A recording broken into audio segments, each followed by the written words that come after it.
What is going on, everyone? My name is Andy. Welcome back to another FPL video. And this one, it's the Game Week 4 preview. So I'm going to go through some of the latest talking points as well as answering some of your questions. So if you enjoyed the video, make sure to give it a like. Hit that subscribe button if you haven't done so already. And let's jump into it. So lots of people seem to be making defender transfers this week. So let's look at the options you could bring in. I think top of my list would still be Ben Chilwell. If you don't already own him, it's not too late to get him. He'll only cost you 5.8 million. He's extremely attacking, playing in this left wing role. And the fixtures are still good for Chelsea. So if you need to get a defender, you don't own him, and you've got the money, he would be my number one target.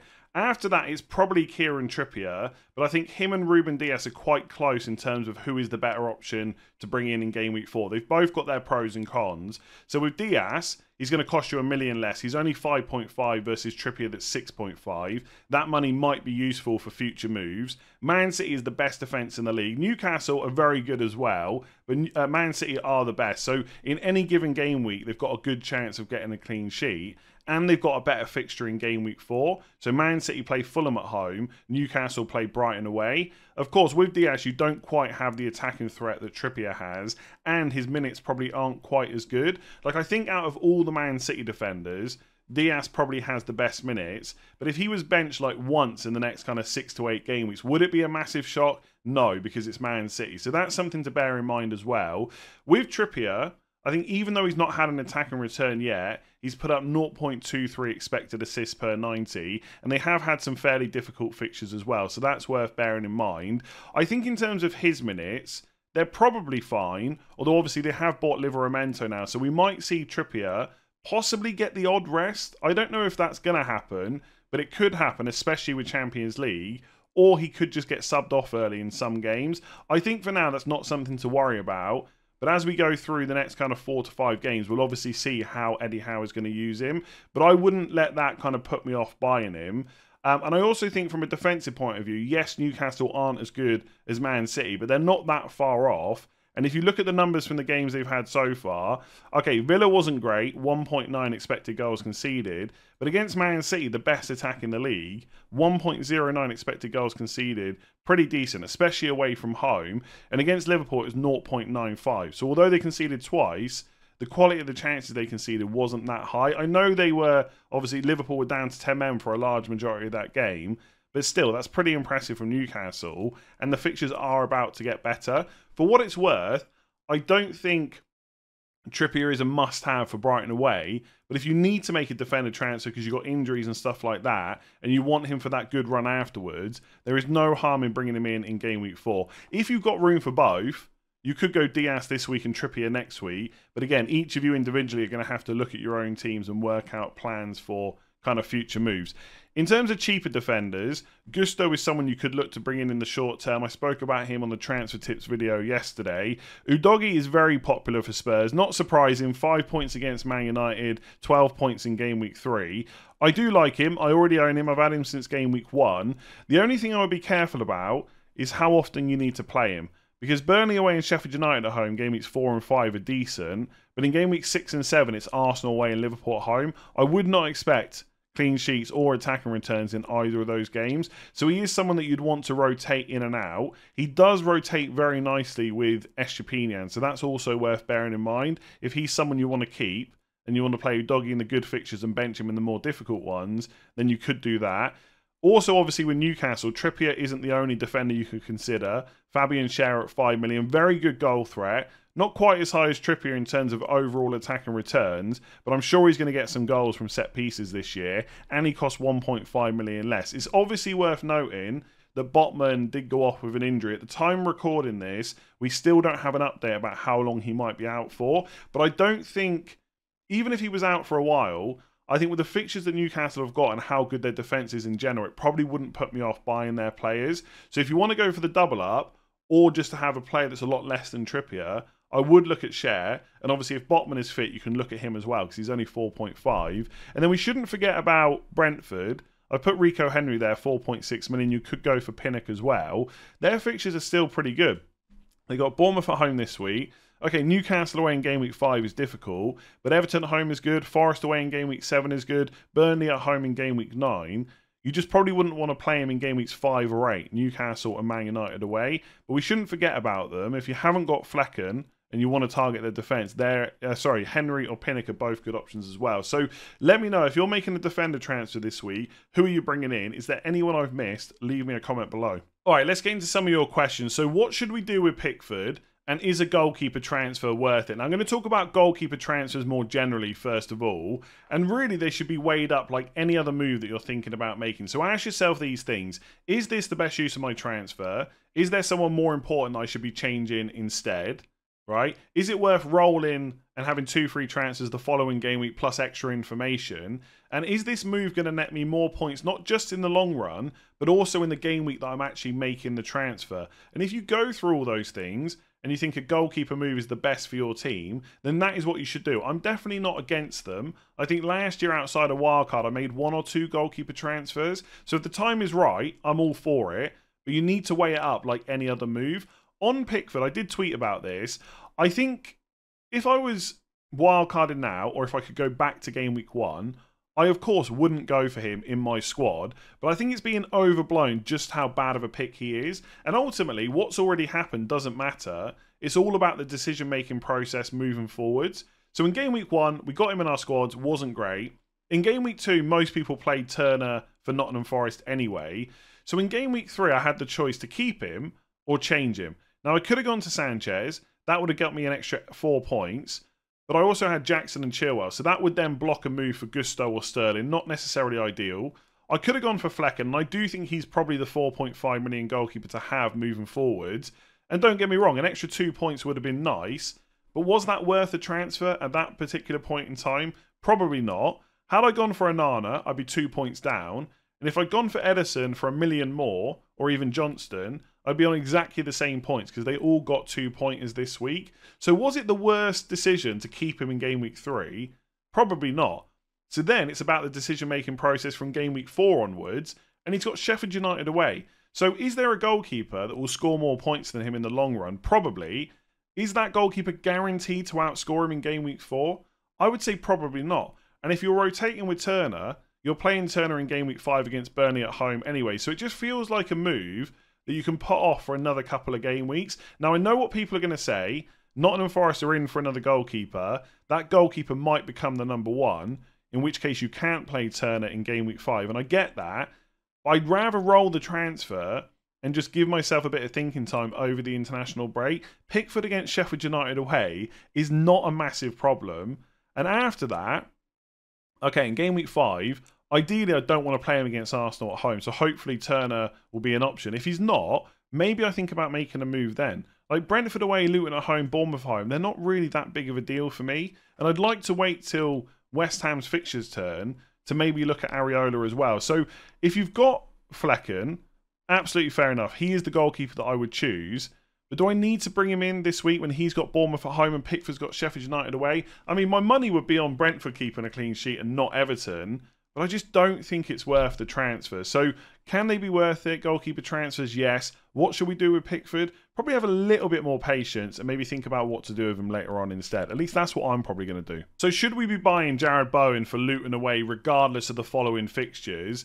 And I would say no, probably not, because fixtures do matter. And straight after that game, they've got Man City at home and Liverpool away. Is Bowen capable of scoring in both of those matches? Of course he is, but they are not games that you usually want to target. So despite him doing really well in the last game against Brighton, 1 goal, 1 assist, and the goal he's already got against Bournemouth, I just don't think I would want to bring him in just for Luton away if I've got to then hold him through Man City at home and Liverpool away. And I don't think he's good enough to warrant using a transfer to get him in and then take him straight back out. The only time I would look at 1 game punts like that is when you know you're definitely wildcard in the next week. So if you've decided you're going to wildcard in game week 5, then of course you can get Bowen in game week 4 and then just wildcard back out of it. But I would say that most people haven't already decided on that. I think the better time to look at bringing him in would be from game week 7 onwards, because they've got Sheffield United at home, Newcastle at home, Villa away, Everton at home, Brentford away, Forest at home. That is just a really good fixture run. And you could say, well, you bring him in game week 4, hold him through those bad fixtures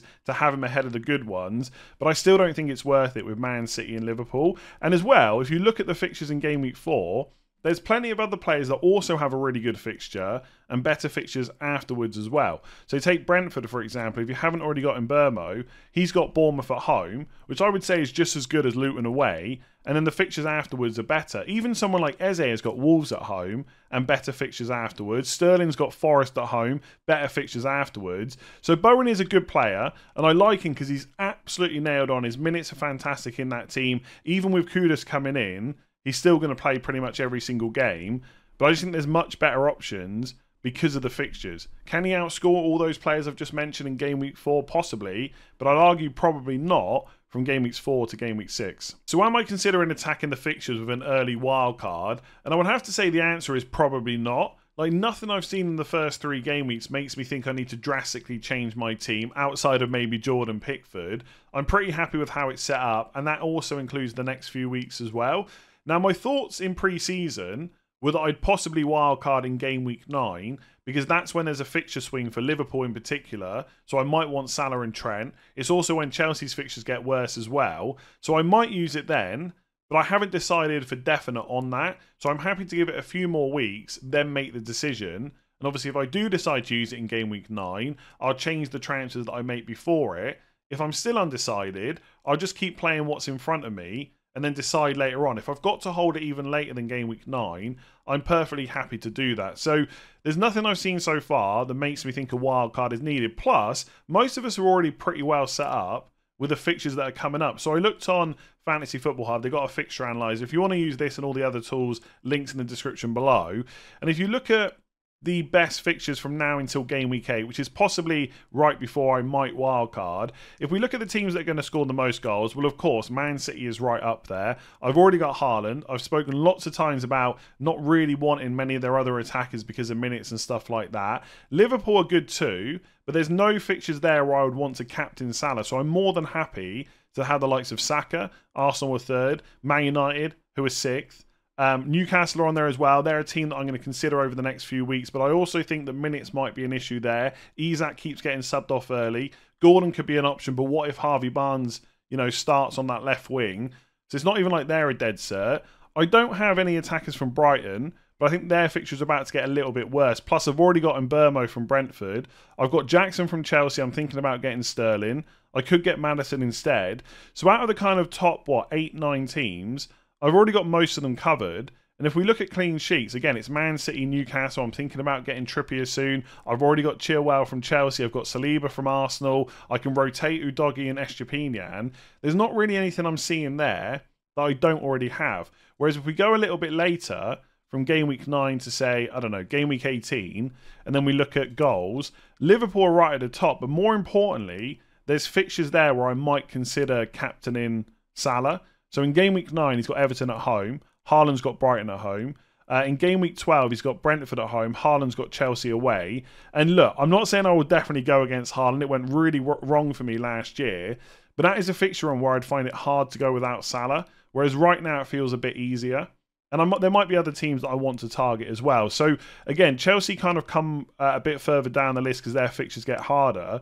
So that swing to get rid of Chelsea, get Liverpool, and make some other changes as well, including the goalkeeper, might be the best time to use it. So the answer is no. I think most of us are already attacking the fixtures that we got. And unless you've been kind of really screwed over with injuries and stuff like that, most people probably don't need a wild card this early. So this is a good follow-up question. Assuming Salah stays at Liverpool, should he be talked about more? It's hardly been mentioned that he's returned in every game so far. And he has been consistent, 5 points in each of his first 3 game weeks, but it actually gets better than that. If you look at his last 9 league games for Liverpool, he's returned in every single one. And if you look at his last 20 starts in the league, he's got 13 goals and 10 assists, 23 returns in 20 starts. The guy is incredible, but the thing is, none of this is news. We all know how good he is. There's a reason he's 12.5 million, but for most people to pay that price in FPL, you need to be able to captain him. And if we look at the fixtures they've got coming up, like some of them are pretty good.